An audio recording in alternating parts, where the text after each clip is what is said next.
Assalamualaikum warahmatullahi wabarakatuh. Apa kabar sahabat Inilah?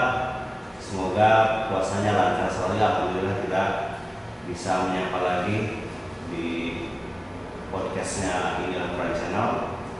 Dan seperti biasa, janji saya di awal itu bahwa kita selalu menghadirkan orang-orang spesial. Dan alhamdulillah hari ini juga di tengah laparnya bulan puasa, alhamdulillah ada redaksi dilakukan untuk hadiran salah satu tamu istimewa.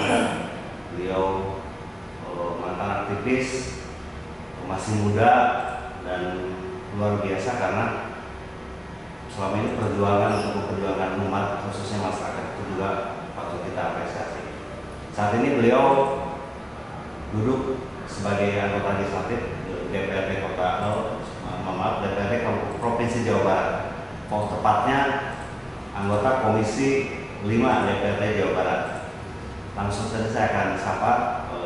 Selamat siang. Siang, Pak Ali Rasid. siang. Ya.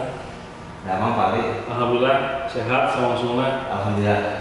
Puasanya masih lancar Pak Ali ya? Alhamdulillah ini masuk hari ke-16 ya. 16, ya. Alhamdulillah belum bolong dan tidak boleh bolong. Alhamdulillah.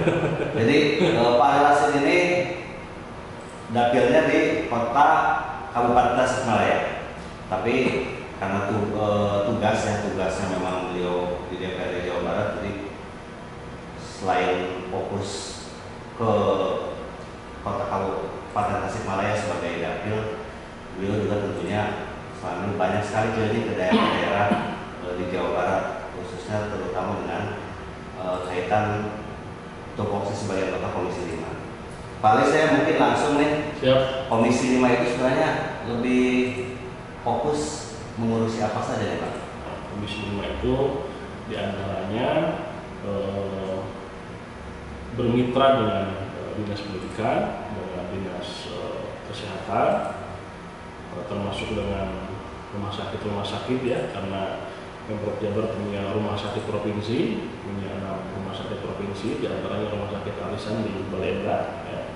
Kemudian ada dinas tenaga kerja, kemudian ada dinas pemuda dan olahraga, termasuk ada dinas perempuan dan anak ya, dan dinas perpustakaan. Jadi memang Komisi 5 ini komisi Kesra, ya, kesejahteraan rakyat, jadi memang mitranya paling banyak. Ya. Dan ini menyangkut hak dasar masyarakat yang Hak dasar masyarakat yang memang harus dipenuhi, karena dinas sosial juga di kami di Komisi 5. Jadi memang Komisi 5 ini komisi Kesra yang paling banyak mitranya. BRT juga pantauannya ada di Komisi 5 ya?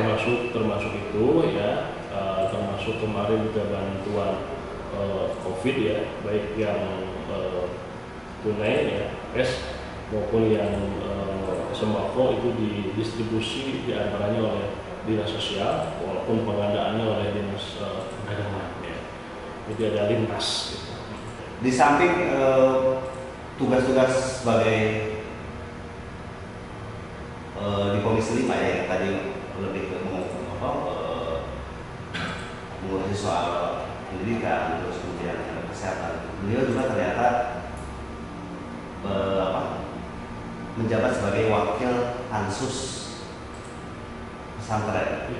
Jadi Jawa Barat alhamdulillah menjadi salah satu daerah pelopor ya di Indonesia yang mampu melahirkan perda pesantren, dan beliau kebetulan juga menjadi wakil Pansus. Jadi saya mungkin sebelum melebar sahabat, kita akan coba gali dulu bagaimana perjalanan panjang perda pesantren di Jawa Barat ini. Betul, siap. Mungkin bisa di highlight sedikit Pak Ali. Siap.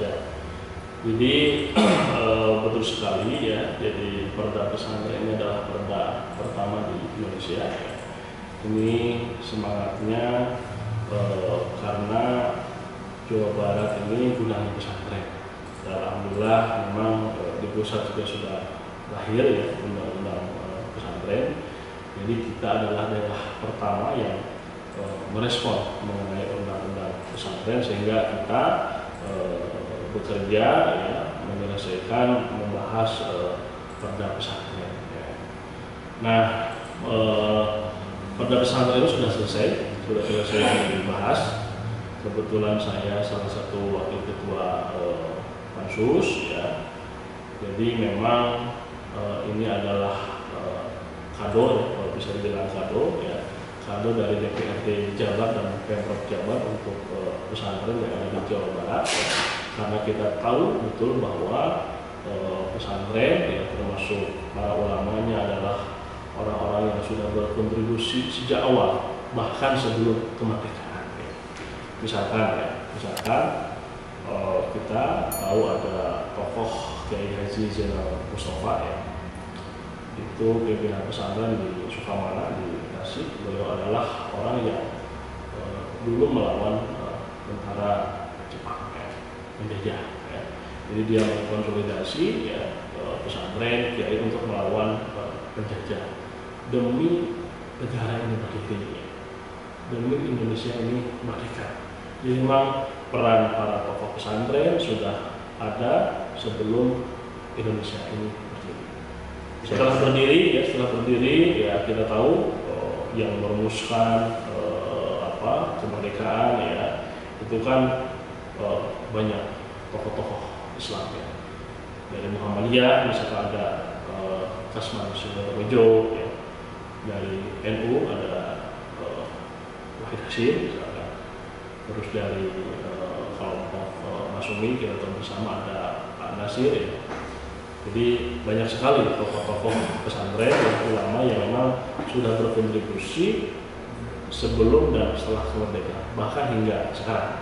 Ya, artinya ketika kita bicara soal perjalanan sejarah itu pesantren itu sangat punya peran penting Pak ya. Peran penting.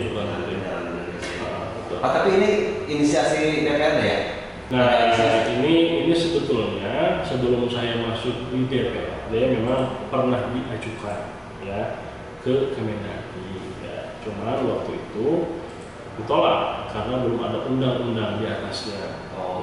Itu. Nah, kebetulan setelah kami di DPRD menjabat, undang-undang pesantren sudah disahkan, kemudian pemerintah Pemprov Jabar ya mengirimkan surat kepada kami untuk membahas ulang perda pesantren, sehingga kita bahas ulang. Kita punya pikiran yang sama ya dengan eksekutif bahwa perda pesantren ini memang harus selesai, dan alhamdulillah selesai. Itu sebenarnya lebih ke ranahnya seperti apa sih Pak? Nah, artinya salah satu poin penting daripada daripada perda pesantren itu adalah soal pemberdayaan ya, supaya tidak salah paham, kita sama sekali tidak masuk kepada kurikulum ya. Jadi kurikulum pesantren tidak ada di sini ya. Jadi pesantren punya kurikulum khas ya. Silakan itu kewenangan pesantren masing-masing, tapi kita punya kewajiban ya, punya keinginan di aspek pemberdayaan ekonomi pesantren. Jadi semangat kita bagaimana pesantren itu juga punya usaha ya. Dan ke depan memang Pemprov, dalam hal ini Pemprov Jabar, punya kewajiban untuk memberikan semacam suntikan modal kepada pesantren. Walaupun kita tahu beberapa pesantren di Jabar itu juga punya amal usaha yang lain, tapi kan tidak semua pesantren seperti ini. Jadi intinya kita memang ingin membantu dari sisi itu, dari sisi pemberdayaan ya. Dan ini mungkin luar biasa dong Pak ya, kalau artinya pesantren ke depan sebenarnya bisa juga menjadi mandiri, memang semangat kemandirian. Betul, tidak lagi ada yang mohon maaf nih ya, ada beberapa pesantren atau ini yang kadang-kadang mungkin harus mencari dana kemana. Iya, betul. Mungkin dengan perda Islam sudah ada, kemudian pemerintah daerah juga punya kewajiban untuk memberikan suntikan dan terpetik modal. Iya, betul. Sehingga pengelolaannya itu bisa lebih mandiri. Betul. Dan pesantren itu juga bisa nanti gratis mungkin ya. Artinya kan mungkin ada aja sekarang. Kalau memang sudah berhasil kan bisa saja. Ya, gratis kan bisa. Sehingga ini salah satunya yang mungkin lagi didorong sampai pejabat itu Pak ya, soal one pesantren one produk itu. Itu memang program itu adalah program gubernur, sudah berjalan sebelum ada perda ini ya. Jadi Perda ini memang pingin lebih dari itu ya, pingin lebih supaya memang pesantren itu punya amal usaha yang lain yang kira-kira memang besar yang bisa menghidupi pesantren gitu, minimal menghidupi pesantren dan masyarakat sekitar. Jadi masyarakat sekitar juga supaya ikut terbantu ekonominya. Nah, jadi ini luar biasa nih sahabat inilah karena Jawa Barat menjadi salah satu provinsi pertama di Indonesia dan karena memang di sini pesantren juga cukup banyak sekali Pak ya. Dan kalau ini kemudian bisa diaplikasikan Perda ini ke menurut saya luar biasa karena kemandirian pesantren terus juga pertumbuhan ekonomi di tingkat daerah di pelosok-pelosok mungkin yang selama ini rada tersendat, insya Allah bisa ini dong Pak ya. Betul bisa. Walaupun sebetulnya ya setelah kami melakukan kunker ke beberapa tempat ya, di antaranya ke Aceh ya. Walaupun Aceh ini memang dia karena memang khusus ya, daerah khusus.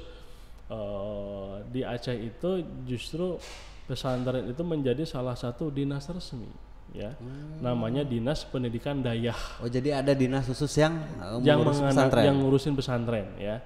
Tapi kan itu tidak bisa dilakukan di provinsi lain ya. Betul, karena Aceh kan punya kekhususan tersendiri kan. Nah, tapi ini bagian daripada perhatian ya. Kalau di Aceh dengan kekhususannya ada Dinas Pendidikan Dayah. Dayah itu bahasa Aceh ya, artinya pesantren. Nah, kalau di kita paling tidak ini Perda pesantren. Jadi dalam sebuah bentuk perda memang Jawa Barat ini yang pertama ya, tapi dalam sebuah dinas resmi memang sudah ada di Aceh. Tapi kan Aceh memang ada kekhususan. Betul. Dia tidak bisa disamakan dengan provinsi-provinsi lain ya. Kita tahu semualah bahwa Aceh memang ada kekhususan tersendiri ya gitu. Seperti Jogja kan istimewa betul. Karena memang dulu Sultan punya kontribusi besar terhadap kemerdekaan Republik betul. Ini gitu. Nah, tapi cantolannya kemana Pak? Artinya gini, maksud saya kalau oke lah di Jawa Barat belum ada dinas, tapi ketika kemudian ya tadi pemerintah daerah, misalkan Pemprov Jabar harus punya kewajiban mengucurkan, nah itu nanti penyalurannya langsung ke pesantrennya atau ke pesantren langsung? Oh, ke pesantren tapi langsung. Nanti di dalam perda itu salah satu yang dimuat itu ada semacam tim khusus ya, ada tim khusus yang dibentuk oleh Pemprov, tapi isinya itu bukan hanya orang-orang Pemprov tapi orang-orang pesantren. Jadi nanti dia yang akan mengatur soal bantuan tersebut gitu. Jadi misalkan memang harus ada semacam kriteria ya. Kriteria ini pesantren yang lama bagaimana ya, yang santrinya juga banyak, terus ada pesantren baru yang juga santrinya masih sedikit atau sudah banyak. Jadi tim inilah nanti yang akan merumuskan soal bantuan tersebut gitu. Termasuk juga mungkin ini bisa disinergikan dengan potensi daerah masing-masing Pak ya. Betul. Artinya setelah ada tim perumus kalau misalkan di Tasik pesantren ini barang-barang khasnya apa, di Garut barang-barang khasnya apa, itu juga mungkin nanti bisa disinergikan dengan UKM-nya Pak ya. Itu juga di dalam perda itu juga ditulis tentang kerjasama antar pesantren. Jadi misalkan pesantren A punya produknya kerajinan tangan misalkan, pesantren B punya produk misalkan bisa buat bola atau makanan apa gitu. Nanti itu bisa kerjasama ya, bisa kerjasama. Itu memang tergantung khasnya daerah masing-masing. Yang jelas memang kerjasama pesantren itu nanti bukan hanya terkait masalah yang biasa sekarang dilakukan ya, tapi juga ada kerjasama perekonomian, bisnis gitu. Betul. Jadi nanti ke depan ada semacam ingin disetting seperti itu. Jadi supaya memang produk-produk yang ada di pesantren A juga cepat laku, yang ada di B juga cepat laku, semuanya jadi cepat laku. Jadi kan pasti kebutuhan barang kan macam-macam ya. Betul. Ya nanti saling mensupport, saling membeli, saling menjual gitu. Gitu. Luar biasa Pak, ini luar biasa. Betul. Jadi sahabat Inilah ini luar biasa nih Iya. Perda pesantren ini karena Jawa Barat memang rasanya sangat butuh Pak ya. Betul dan luar biasa banyak, dan di kita juga banyak sekali kan pesantren-pesantren yang yang sudah lama ya, yang sangat senior ya. Di Cirebon misalkan ada pesantren itu ya, ada Buntet ya. Betul. Terus ada pesantren Salafiyah ya. Termasuk di Tasik sendiri kan banyak pesantren lama ya, termasuk ada Suryalaya ya. Macam-macam lah. Nah, sahabat saya akan langsung juga lari ke persoalan lain nih yang ini juga menjadi salah satu hal yang paling banyak ditunggu oleh masyarakat, terutama frustasinya para orang tua. Betul. Dengan fenomena sekolah online atau PJJ.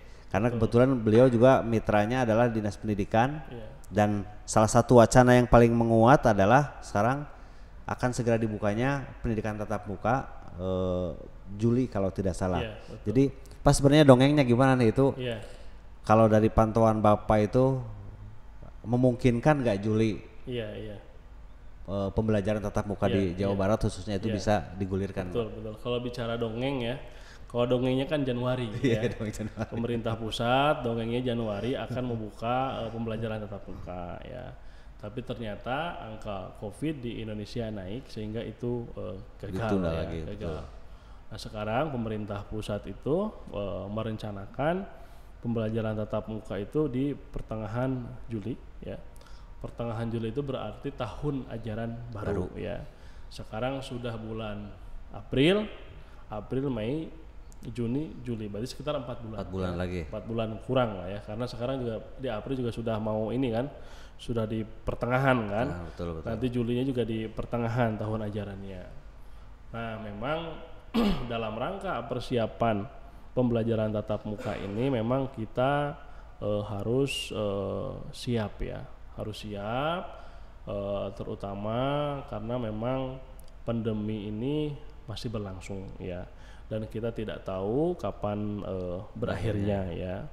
Nah, makanya kami selalu menyampaikan kepada dinas pendidikan ya, termasuk dinas kesehatan ya, karena terkait masalah vaksin ada di dinas kesehatan. Kami menyampaikan supaya guru-guru ini tuntas divaksin sebelum pembelajaran tatap muka. Karena setelah kami cek ke beberapa tempat ya ternyata masih banyak guru yang belum divaksin ya. Jadi kita punya waktu nih sekitar 2 bulan, 3 bulan ya. Sekarang kami meminta kepada Pemprov Jabar ya, khususnya kepada Dinas Kesehatan supaya guru menjadi prioritas. Karena kita akan menghadapi pembelajaran tatap muka walaupun masih terbatas kan sekitar 50% ya. Betul. Tapi saya kira ya ini adalah salah satu ikhtiar kita bersama ya, bahwa memang pembelajaran online yang sudah kita lakukan ya sudah 1 tahun lebih, ini anak-anak kasihan ini. Sudah banyak yang stres ya. Betul. Yang stres itu bukan hanya anak tapi orang tua. Orang tuanya, ya. betul. Apalagi orang tua yang tidak biasa mengajar. Nah, jadi memang sekarang orang tua tuh merasakan tuh bagaimana sulitnya menjadi guru Pak. kan. Uring-uringan terus di rumah. Uring-uringan, ternyata jadi guru itu sulit. Nah, itu salah satu positifnya tuh. Ternyata pada orang tua ternyata jadi guru itu tidak mudah. Tidak mudah. Nah, kemudian ya selain stres memang pembelajaran tatap muka ini ada problem di lapangan ya. Satu misalkan masalah jaringan ya, masalah jaringan sinyal ya. Jadi memang di daerah-daerah tertentu, khususnya di daerah-daerah pedesaan, pegunungan, itu masih banyak daerah yang tidak ada akses sinyal ya. Bahkan banyak anak termasuk orang tuanya yang tidak punya handphone. Betul. Jadi bagaimana mereka mau belajar kan? Nah Pak, untuk sekolah sendiri nih Pak, ada pesan nggak supaya artinya ketika DPRD mendorong vaksinasi gurunya dilakukan, diprioritaskan sampai tuntas, sekolahnya sendiri juga mungkin ada yang harus dipertegas Pak soal penerapan protokol kesehatannya atau? Betul, di sekolahnya sendiri juga memang harus menerapkan disiplin yang bagus ya. Dari mulai menyiapkan tempat cuci tangan ya, kemudian masker ya. Nah gini misalkan ya, Jadi emang harus ada semacam simulasi ya. Misalkan kita belajar 2 jam ya, apakah anak-anak itu kuat tidak pakai masker selama 2 jam pembelajaran? Ini kan bukan seorang 2 orang kan mereka belajar. Itu ada simulasinya dulu tuh. Kalau jangan sampai nih gara-gara buka masker terjadi penyebaran. Nah itu yang harus menjadi perhatian para berarti sekolah. Memang harus ada simulasi Pak ya. Harus ada simulasi, termasuk menyiapkan hand sanitizer ya, itu harus disiapkan oleh sekolah. Ya walaupun kita katakanlah nanti masih terbatas ya, masih mungkin 50%, tapi kalau sukses kan bisa 100% kalau sukses. Nanti kan digilir tuh anak-anak yang hari ini belajar atau di jam tertentu, misalkan pagi grup A, siang grup B kan bisa begitu. Gitu. Pak, tapi informasi nih katanya Komisi 5 juga sudah keliling ke beberapa daerah dan kondisi terakhir ternyata masih banyak sekali guru yang belum divaksin. Betul. Bapak optimisnya seperti apa Pak kira-kira sampai dengan Juli itu? Jadi memang kebetulan kami beberapa minggu lalu Komisi 5 rapat dengan KCD ya dengan KCD Karawang, Purwakarta dan Subang ya. Ternyata di daerah tersebut ya, terutama kemarin disampaikan di Subang ya, ternyata masih banyak sekali guru yang belum divaksin ya. Nah kalau bicara apakah sekarang apakah optimis nanti semua guru divaksin ya, kita emang harus ngecek di Dinas Kesehatan ya, masih berapa ratus ribu stok ya vaksin. Karena ini tergantung juga dengan kesediaan vaksin Pak ya. Tergantung ketersediaan ya. Tapi kalau kita mau komitmen sebetulnya kekurangannya nih berapa harus dicari dari sekarang ya. Jadi misalkan jumlah guru misalkan berapa puluh ribu ya, itu vaksinnya juga harus disiapkan sesuai dengan jumlah guru gitu. Nah kalau misalkan sekarang vaksinnya kurang ya harus dicarikan, mumpung ini waktu masih lumayan lah, cukup panjang, ini masih beberapa bulan, tapi karena kita jumlah guru di Jawa Barat sangat banyak, memang harus disiapkan dari sekolah dari sekarang. Dan saya juga meminta sebetulnya bukan hanya guru-guru negeri yang difasilitasi vaksin, tapi juga guru-guru swasta ya. Jadi memang jangan sampai ada semacam dikotomi ya antara guru negeri dengan guru swasta atau sekolah swasta dengan sekolah negeri ya. Keduanya sama-sama menjalankan tugas konstitusi, yaitu mencerdaskan kehidupan bangsa ya. Dan sekolah swasta itu jauh lebih besar daripada negeri, Pak. Jauh lebih besar. Dan kalau tidak ada swasta, siapa yang akan menyelesaikan tugas pendidikan ini? Makanya guru negeri, guru swasta sama-sama harus divaksin, difasilitasi oleh pemerintah gitu. Dan itu berlaku untuk semua tingkatan Pak ya, dari mulai TK, PAUD gitu sampai dengan jenjang pendidikan SMA tentunya. Saya kira ya semua guru harus divaksin. Kalau TK, SD, SMP ya, kepala daerah juga harus bupati wali kota juga harus ini ya, harus gesit ya. Termasuk Dinkes kabupaten kotanya harus gesit ya, karena kan Jabar itu kan hanya mengelola pendidikan di level SMA dan sederajat ya, tapi karena ini juga satu kesatuan ya, itu kita harus bekerja sama ya, harus bekerja sama semua guru, semua tingkatan baik TK, SD, SMP, SMA itu harus divaksin, baik yang negeri maupun swasta. Dari sekarang harus dicek kebutuhannya berapa, sekarang stok vaksin ada berapa, kurangnya berapa, harus segera cari sebelum pembelajaran ini berlangsung ya. Bahkan kami merekomendasikan kalau memang gurunya belum divaksin itu nggak boleh mengajar ya, nggak boleh mengajar. Ini demi keamanan kita semua gitu. Jadi memang ini harus menjadi skala prioritas ya, bahwa guru harus segera divaksin ya, demi keselamatan anak-anak kita semuanya.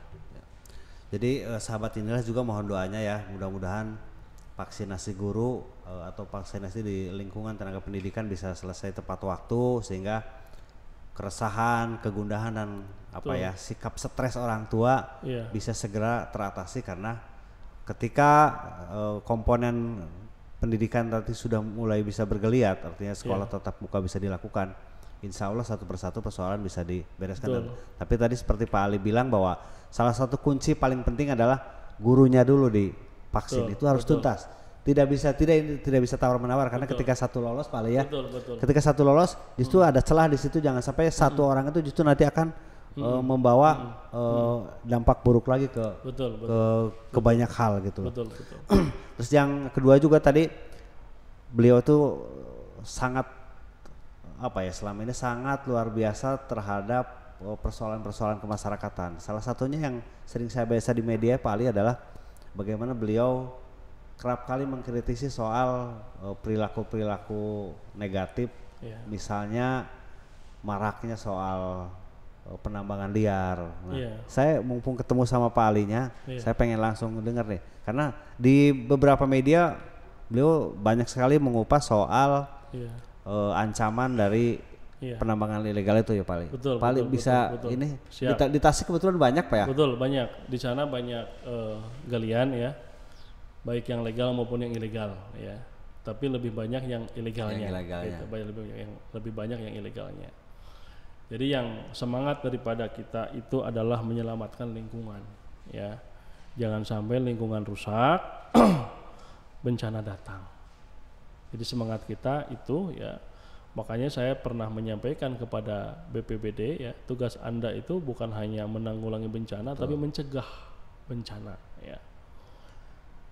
Nah, beberapa titik yang katakanlah berpotensi bencana, cegah dong. Saya bilang begitu, jangan membiarkan gitu.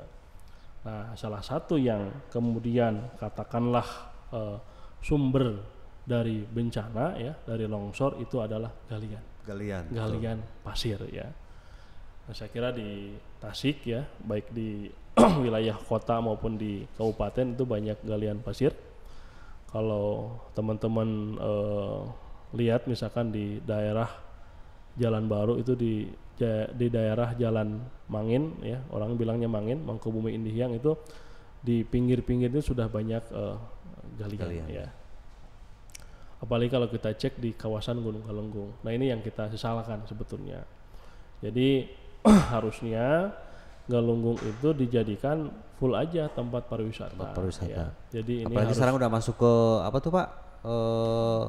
UNESCO ya? Iya, sudah masuk di Geofak ya, sudah masuk di Geofak ya. Saya kira semua orang tahu kawasan wisata Galunggung ya, karena punya peristiwa dulu meletus ya gunungnya. Tapi sekarang menjadi tempat pariwisata ya. Nah, saya ingin sebetulnya pemerintah itu baik di level kabupaten ya, kota, provinsi maupun pusat, ini supaya konsentrasi Galunggung itu jadikan tempat pariwisata ya, bukan tempat galian pasir ya. Walaupun orang bilang ini pasir Galunggung ini terbaik gitu, bagus ya. Tapi kan di sana itu bagus. Kita paham soal kebutuhan zaman ya, kebutuhan zaman itu kan membangun rumah, membangun gedung. Tapi tolong cari tempat yang kira-kira tidak membawa dampak yang besar terhadap lingkungan ya. Nah, misalkan yang lagi saya kritisi ya, itu ada penambangan di Leuweung Keusik namanya ya, di daerah Leuweung Keusik Pak? Nama juga Leuweung Keusik kan, berarti pusatnya Keusik kan pasir kan. Leuweung hutan kan, ya? Hutan gunung. Itu di daerah kampung Leuweung Keusik ya, di desa Padakembang, kecamatan Padakembang, Kabupaten Tasikmalaya. Itu masyarakatnya sudah solid menolak penambangan, tapi pemerintah ya mengeluarkan izin. Nah, ini yang saya sesalkan ya. Pemprov Jabar ya, dalam hal ini dinas ASDM melalui dinas perizinan mengeluarkan izin. Nah, sekarang perizinan itu diambil alih oleh pusat. Sejak ada undang-undang Minerba yang baru ya. Nah sekarang perizinan memang diambil alih oleh pusat. Makanya kami minta kepada Dinas SDM supaya merekomendasikan kepada Kementerian SDM supaya mencabut izin yang sudah dia keluarkan ya. Karena itu yang harus kita jaga ya. Yang harus kita jaga adalah lingkungan ya, kebudayaan ya. Dan kalau gunung itu digali terus juga sumber air juga kasihan. Sumber air habis. Jadi di daerah tersebut ada belasan sumber mata air, kalau digali itu kasihan masyarakat ya. Nah yang begini-begini sebetulnya yang harus dicegah oleh pemerintah supaya tidak terjadi bencana. Dan sudah banyak contohnya Pak ya. Dan sudah banyak contohnya itu, makanya saya keras betul bicara supaya penambangan itu harus memperhatikan dampak lingkungan ya. Kalau buat lingkungannya jelek ya, apalagi berpotensi longsor, itu kan kerugian akan lebih besar ya dibanding tidak digali gitu. Nah saya menyarankan sebetulnya, apalagi di sana sekarang ada tempat pariwisata baru ya, namanya Citiis ya, supaya mungkin agak beda karena di Galunggung kan namanya Cipanas. Tapi kan jarak tempat ini ke Galunggung juga dekat, sekitar 4 kilo ya, dekat sekali ya. Jadi itu ada pariwisata baru ya. Itu bagaimana kalau itu saja yang dikembangkan ya. Airnya juga tetap panas walaupun namanya Citiis ya. Airnya tetap panas walaupun Citiis. Itu sekarang dikelola oleh teman-teman di sana lah, oleh desa ya. Nah tapi setelah dari sana ke depannya lagi itu kawasan pariwisata Gunung Galunggung. Nah, maksud saya ya, kalau kemudian kadang-kadang dalih ekonomi ya, dalih pekerjaan selalu menjadi alasan penambangan, kan kalau tempat pariwisata yang diperbaiki kan akan menambah jumlah yang bekerja. Betul. Termasuk masyarakat yang berdagang juga akan lebih banyak. Kan pemberdayaan kan akan lebih besar, akan lebih berefek gitu. Cakupannya lebih luas. Lebih luas gitu. Ya. Nah kalau digali itu kan pertama hanya sementara ya, kedua yang ada malah kerusakan lingkungan. Kalau longsor tidak seimbang itu ya. Kalau longsor apalagi lahar ya, panas keluar, siapa yang akan bertanggung jawab? Kan kasihan rakyat, kasihan masyarakat. Tapi di daerah tersebut yang tadi saya bilang di Leuweung Geusik itu semua masyarakatnya solid, menolak.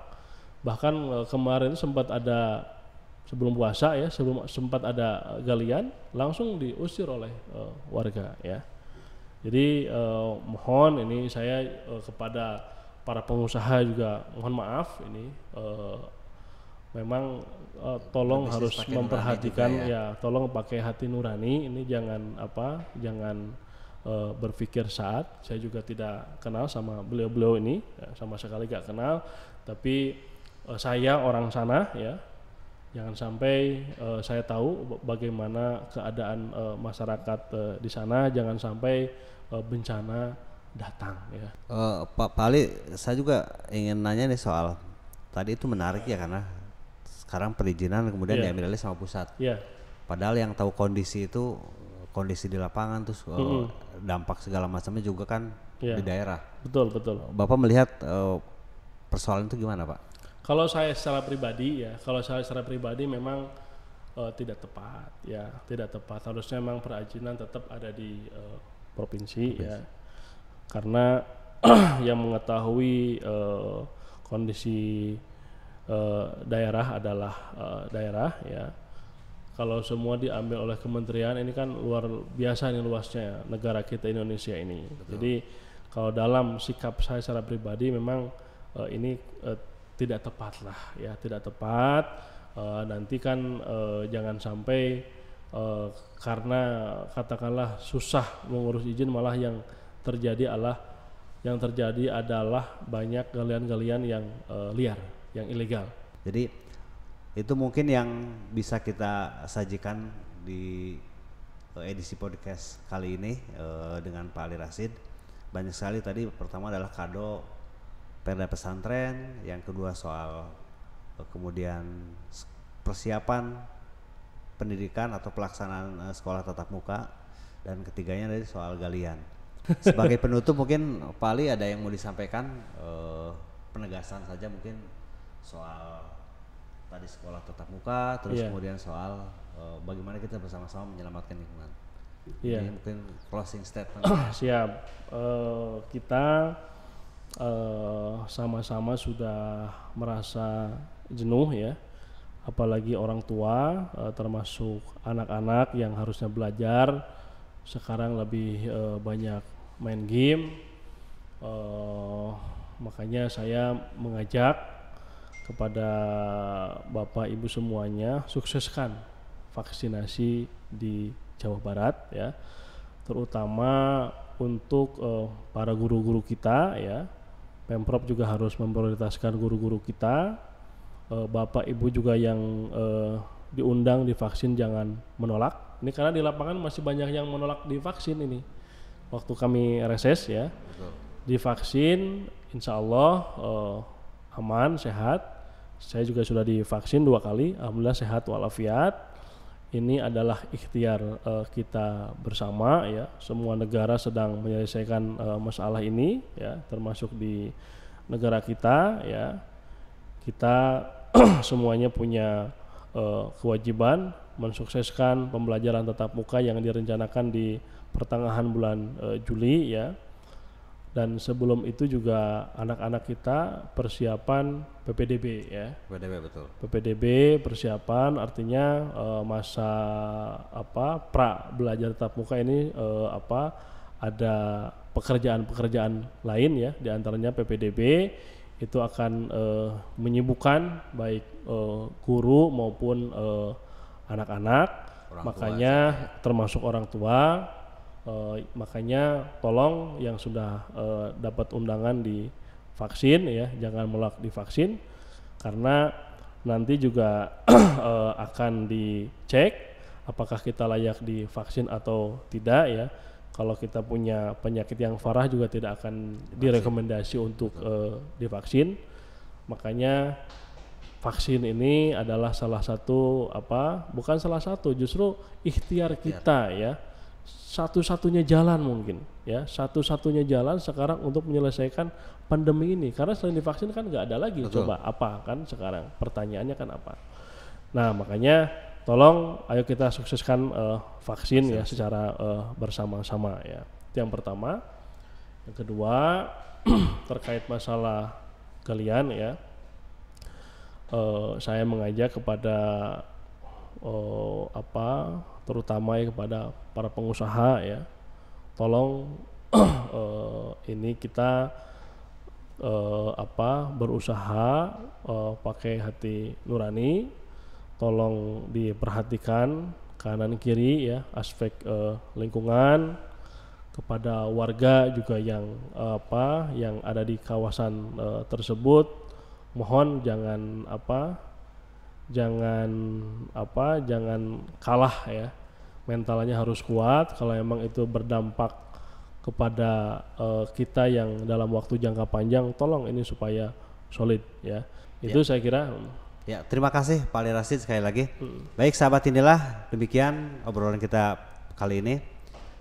Sebagai penutup saya ingin mengingatkan kembali ya, jangan lupa protokol kesehatan, dan saya doakan semoga sahabat Inil semua sukses dalam menjalankan ibadah puasanya, sukses tidak mudiknya karena ada larangan tidak mudik ya. Jadi mudah-mudahan puasanya lancar, lebarannya juga lancar meskipun tidak mudik karena bisa video call atau ini. Demikian sekali lagi, billahi taufiq wal hidayah. Wassalamualaikum warahmatullahi wabarakatuh. Waalaikumsalam warahmatullahi wabarakatuh.